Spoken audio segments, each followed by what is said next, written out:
GK GS education YouTube channel पे आपका स्वागत है। हमारी सीरीज मध्यकालीन भारत का इतिहास से चल रही थी। मध्यकालीन भारत के इतिहास में आज हमारा तीसरा वीडियो रहेगा। अगर आपने पहले 2 वीडियो नहीं देखे तो प्लेलिस्ट में जाके देख सकती हैं और चैनल को सब्सक्राइब जरूर कर लें ताकि आगे की वीडियो आपको समय पर मिल सके। आज का हमारा पहला क्वेश्चन रहेगा, तैमूरलंग ने भारत पर आक्रमण कब और किसके शासनकाल में किया? तो 1398 ईस्वी में नसरुद्दीन तुगलक के समय भारत में तैमूरलंग ने आक्रमण किया। 2 नंबर क्वेश्चन रहेगा, तुगलक वंश के बाद दिल्ली की गद्दी पर किसने शासन किया? तो सैयद वंश ने तुगलक वंश के बाद दिल्ली की गद्दी पर शासन किया। 3 नंबर क्वेश्चन रहेगा, सैयद वंश की स्थापना 1414 में किसने की? तो खिजर खान ने सैयद वंश की स्थापना की। 4 नंबर क्वेश्चन रहेगा, तैमूरलंग का सेनापति कौन था? तो खिजर खान तैमूरलंग का सेनापति था। क्वेश्चन 5 रहेगा, खिजर खां की मृत्यु कब हुई? तो 1421 में खिजर खां की मृत्यु हुई। 6 नंबर क्वेश्चन रहेगा, खिजर खां के बाद सैयद वंश का शासक कौन बना? तो ये बना था मुबारक खां। 7 नंबर क्वेश्चन रहेगा, मुबारक खां ने कौन सी उपाधि धारण की? तो मुबारक खां ने शाह की उपाधि धारण की। 8 नंबर क्वेश्चन रहेगा, यमुना नदी के किनारे मुबारकाबाद की स्थापना किसने की? तो मुबारक खान ने मुबारकाबाद की स्थापना की। अगला क्वेश्चन रहेगा 9 नंबर, सैयद वंश का अंतिम शासक कौन था? तो अलाउद्दीन आलम शाह सैयद वंश का अंतिम शासक था। 10 नंबर क्वेश्चन रहेगा, सैयद वंश के बाद कौन सा शासक दिल्ली की गद्दी पर शासन करता है? तो बहलोल लोधी जो है वो सैयद वंश के बाद दिल्ली की गद्दी पर शासन करता है। 11 नंबर क्वेश्चन रहेगा, लोधी वंश की स्थापना कब और किसने की? तो 1451 ईस्वी में बहलोल लोधी ने लोधी वंश की स्थापना की। 12 नंबर क्वेश्चन रहेगा, बहलोल लोधी का संबंध किस देश से था? तो अफगान देश से संबंधित था बहलोल लोधी। अगला क्वेश्चन रहेगा, ऐसा कौन सा शासक था जो अपने सरदारों के बीच स्वयं भी खड़ा रहता था? तो बहलोल लोधी था। 14 नंबर क्वेश्चन रहेगा, बहलोल सिक्के किसने चलाए? तो बहलोल लोधी ने बहलोल सिक्के चलाए। 15 नंबर क्वेश्चन रहेगा, बहलोल लोधी की मृत्यु कब हुई? तो 1489 ईस्वी में बहलोल लोधी की मृत्यु हुई। 16 नंबर क्वेश्चन रहेगा, बहलोल लोधी के बाद लोधी वंश का अगला शासक कौन बना? तो निजाम खां बहलोल लोधी के बाद अगला शासक बना। 17 नंबर क्वेश्चन रहेगा, निजाम खान किस नाम से दिल्ली की गद्दी पर बैठा? तो सुल्तान सिकंदर लोधी के नाम से निजाम खां दिल्ली की गद्दी पर बैठा। 18 नंबर क्वेश्चन रहेगा, बनारस का युद्ध कब और किन किन के बीच में हुआ? तो ये 1494 में सिकंदर लोधी की सेना व हुसैन शाह की सेनाओं के बीच में हुआ। अगला क्वेश्चन रहेगा 19 नंबर, सिकंदर ने भूमि पैमानों के लिए कौन से पैमाने चलाई? तो ये गजे सिकंदरी नामक पैमाने चलाए सिकंदर लोधी ने। अगला क्वेश्चन रहेगा, गुलरुखी शीर्षक फारसी कविताएं लिखने वाला कौन सा शासक था? तो सिकंदर लोधी था। 21 नंबर क्वेश्चन रहेगा, आगरा शहर की स्थापना कब और किसने की? तो 1504 ईस्वी में सिकंदर लोधी ने आगरा शहर की स्थापना की। 22 नंबर क्वेश्चन रहेगा, सिकंदर लोधी ने अपनी राजधानी कहाँ स्थापित की? तो आगरा में सिकंदर लोधी ने अपनी राजधानी स्थापित की। 23 नंबर क्वेश्चन रहेगा, किस शासक ने ब्राह्मणों से पुनः जजिया कर लेना प्रारंभ कर दिया? तो सिकंदर लोधी ने ब्राह्मणों से पुनः जजिया कर लेना प्रारंभ कर दिया। अगला क्वेश्चन रहेगा, मुस्लिम स्त्रियों को पीरों व संतों की मज़ारों पर जाने से प्रतिबंधित किसने किया? तो सिकंदर लोधी ने प्रतिबंधित किया।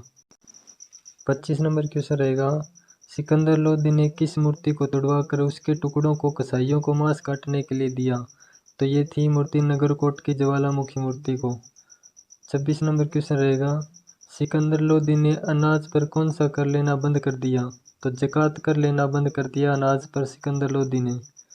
27 नंबर क्वेश्चन रहेगा, सिकंदर लोधी की मृत्यु कब और किस कारण हुई? तो 1517 ईस्वी में गले की बीमारी के कारण सिकंदर लोधी की मृत्यु हुई। 28 नंबर क्वेश्चन रहेगा, संत कबीरदास किसके समकालीन थे? तो सिकंदर लोधी के समकालीन थे संत कबीरदास। 29 नंबर क्वेश्चन रहेगा, सिकंदर लोधी के बाद आगरा के सिंहासन पर कौन बैठा? तो सिकंदर लोधी के बाद इब्राहिम लोधी आगरा के सिंहासन पर बैठा। अगला क्वेश्चन रहेगा, इब्राहिम लोधी की राजधानी कौन सी थी? तो ये दिल्ली थी जो आगरा से स्थानांतरित की गई। 31 नंबर क्वेश्चन रहेगा, दिल्ली की गद्दी पर बैठने वाला अंतिम हिंदू शासक कौन था? तो यह था इब्राहिम लोदी। अगला क्वेश्चन रहेगा, गटोली का युद्ध कब और किन किन के बीच में हुआ? तो ये 1517 ईस्वी में राणा सांगा और इब्राहिम लोदी के बीच में हुआ, जिसमें राणा सांगा की जीत हुई। अगला क्वेश्चन रहेगा 33 नंबर, पानीपत का प्रथम युद्ध कब और किन किन के बीच में हुआ? तो 21 अप्रैल 1526 ईस्वी में बाबर व इब्राहिम लोदी के बीच पानीपत का प्रथम युद्ध हुआ। अगला क्वेश्चन रहेगा 34 नंबर, पानीपत के प्रथम युद्ध में किसकी जीत हुई? तो बाबर की जीत हुई पानीपत के प्रथम युद्ध में। अगला क्वेश्चन रहेगा, दिल्ली सल्तनत काल में युद्ध स्थल पर मारे जाने वाला पहला शासक कौन था? तो ये था इब्राहिम लोदी। अगला क्वेश्चन रहेगा 36 नंबर, बाबर को भारत पर आक्रमण करने का निमंत्रण किसने दिया? तो ये दिया था पंजाब के शासक दौलत खां लोधी व इब्राहिम लोदी के चाचा आलम खां ने।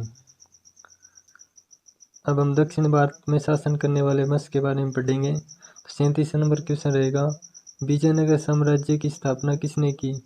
1336 ईस्वी में हरिहर एवं बुक्का ने विजयनगर साम्राज्य की स्थापना की। 38 नंबर क्वेश्चन रहेगा, विजयनगर का अर्थ क्या है? तो जीत का शहर विजयनगर का अर्थ है। 39 नंबर क्वेश्चन रहेगा, विजयनगर की राजधानी कौन सी थी? तो हम्पी या हस्तनावती विजयनगर की राजधानी थी। 40 नंबर क्वेश्चन रहेगा, विजयनगर साम्राज्य के खंडर किस नदी के किनारे पर स्थित है? तो ये तुंगभद्रा नदी के किनारे पर स्थित है विजयनगर साम्राज्य के खंडर। 41 नंबर क्वेश्चन रहेगा, हरिहर व बुक्का ने अपने पिता के नाम पर किस वंश की स्थापना की? तो ये संगम वंश की स्थापना की हरिहर एवं बुक्का ने। 42 नंबर क्वेश्चन रहेगा, संगम वंश का पहला शासक कौन बना? तो ये बना था हरिहर प्रथम। 43 नंबर क्वेश्चन रहेगा, सबसे पहले महाराजा धीराज की उपाधि धारण करने वाला शासक कौन था? तो हरिहर प्रथम था, जिसने सबसे पहले महाराजा धीराज की उपाधि धारण की। 44 नंबर क्वेश्चन रहेगा, पानी की कमी को दूर करने के लिए तुंगभद्रा नदी के किनारे बांध किसने बनवाया? तो देवराय प्रथम ने तुंगभद्रा नदी के किनारे बांध बनवाया। अगला क्वेश्चन रहेगा, 1420 ईस्वी में इटली यात्री निकोलो कोंटी किसके शासनकाल में भारत आया? तो देवराय प्रथम के शासनकाल में निकोलो कोंटी भारत में आया।